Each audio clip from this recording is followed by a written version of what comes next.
मित्रांनो, डॉक्टर बाबासाहेब आंबेडकर असं म्हणायचे की या देशाचं संविधान निर्माण झाल्यानंतर कोणताही राजा राणीच्या पोटातून जन्माला येणार नाही, तर तो राजा मतदानाच्या पेटीतून जन्माला येईल.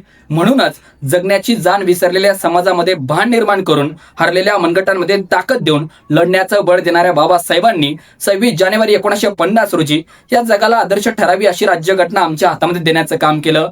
आणि राज्यघटना आमच्या हातामध्ये दिल्यानंतर मित्रांनो, गरीबाचा मुलगा या देशामध्ये कलेक्टर झाला, गरीबाचा मुलगा या देशामध्ये तहसीलदार झाला. हो, इतकंच काय, तर घराघरासमोर पेपर टाकणारा मुलगा या देशाचा राष्ट्रपती डॉक्टर APJ अब्दुल कलाम झाले.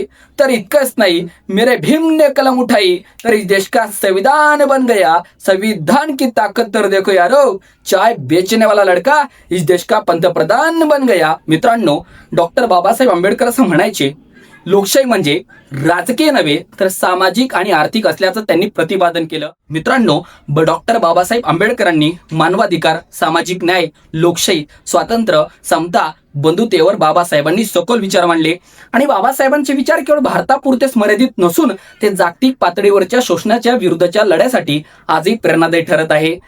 मित्रांनो, गुलामांना गुलामगिरीची जाणीव करून दिल्याशिवाय तो बंड करून उठणार नाही. म्हणून शिका, संघटित व्हा आणि संघर्ष करा, असा तुमच्या आमच्या जीवनातला मूलमंत्र देण्याचं काम डॉक्टर बाबासाहेब आंबेडकरांनी केलं.